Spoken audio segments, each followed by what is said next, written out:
Seigneur, je viens de recevoir votre lettre de Rome, a-t-elle aussi marre, Seigneur. Je m'estime bien heureux que votre Altesse ait daigné m'honorer de cette marque de son souvenir. Je me forcerai de répondre en lui donnant des noms en haute pour toute sa famille, un détail suivi de tout ce qui concerne l'empereur, sa santé, ses occupations et le traitement qu'on lui fait éprouver. Je vous vendrai surtout, monsieur, les choses telles qu'elles se seront passées et telles qu'elles se trouveront, mon reposant sur votre Altesse peut déguiser au besoin au cœur du jeu sensible d'une mère, ce qu'il pourrait y avoir d'être affligeant pour elle afin de rendre ma relation plus complète. Je le ferai remonter à peu près au moment où j'ai quitté votre Altesse au palais royal peut me les mettre spontanément de service auprès de l'empereur. Je l'apprendrai à l'instant où j'ai suivi sa majesté à la maison, peut ne plus la quitter au moment enfin où, près de monter en voiture, l'empereur, au bruit du canon de l'ennemi, fit dire au gouvernement provisoire qui peut avoir dit que la souveraineté, il n'avait pas renoncé à son plus beau droit de citoyen, celui de combattre pour la patrie, que si on voulait, il irait se mettre à la tête de l'armée, que l'état des choses lui était bien connu, qui répondait de frapper l'ennemi de manière à assurer au gouvernement le temps et les moyens de traiter avec plus d'avantage qu'il les coups portés. Il n'en poursuivrait pas moins immédiatement son voyage. Sous le refus du gouvernement provisoire, nous nous mîmes en route dans la soirée du 29 juin pour Rochefort, où deux frégates ayant commandé pour nous transporter aux États-Unis d'Amérique.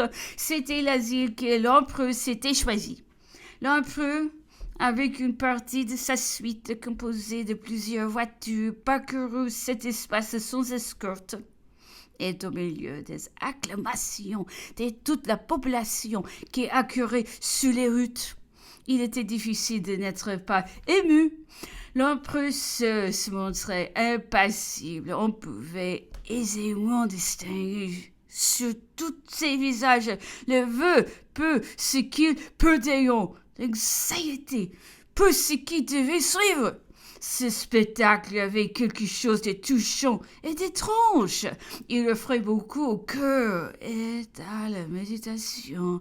Arrivés à Rochefort, nous y attendîmes, venant plusieurs jours, les passeports dont on nous avait flatté en quittant Paris. Cependant, les événements marchaient avec une grande rapidité.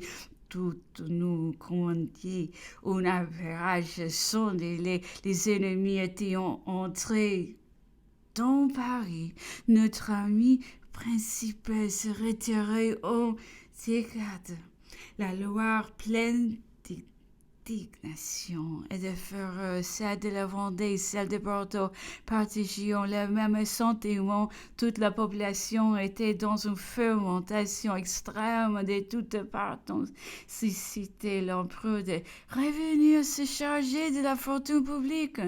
Mais sa détermination était irrévocable. D'un autre côté, les croiseurs anglais étaient en présence. Toutes les passées étaient fermés, les vents nous demeurions constamment contraires, ainsi quand tout commandé par terre de précipiter le départ, tout concourait par mer à le rendre impraticable. Dans cette extrémité, l'empereur m'envoya à la croisière ennemie, comme devant avoir par mon ancienne émigration plus de connaissances des Anglais.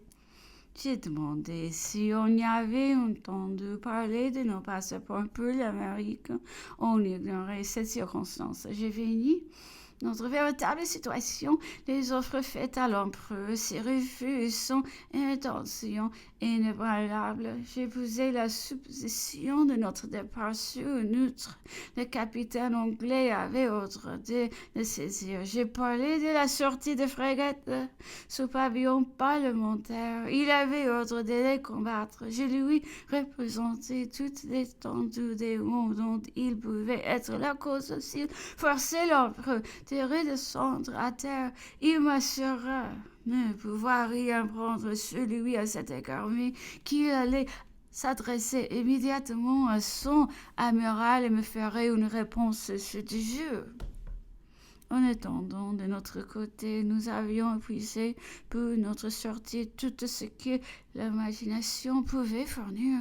On avait été jusqu'à la proposition désespérée de traverser l'océan sur du frêle chasse-marée, de jeunes aspirants pleins d'ardeur et d'enthousiasme étaient venus s'offrir pour composer les équipages de l'empereur accepta, mais au moment de partir, il fallut bien renoncer entre autres difficultés. Ils déclareront qu'on serait obligé de relâcher sur les côtes d'Espagne et de Portugal pour faire des l'eau. Cependant, la tempête morale allait toujours croissant autour de nous. Elle s'approchait sans cesse. Les sollicitations se multipliaient auprès de l'empereur. Des généraux venaient en personne de supplier de se mettre à leur tête.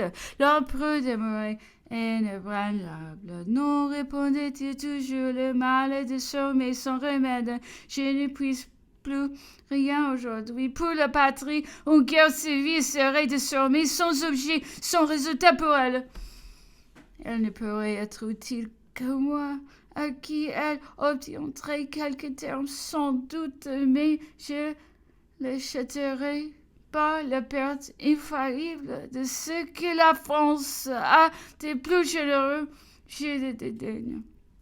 C'était ce même sentiment qui, lors de son abdication, rendu si nécessaire par la perfidie, l'empêcha de se réserver la Corse où aucune croisière ennemie ne peut l'empêcher d'arriver, mais il ne voulait pas qu'on peut dire que, dans le naufrage du peuple français, qu'il ne prévoyait que trop lui seul avait su se créer un asile en se retirant chez lui.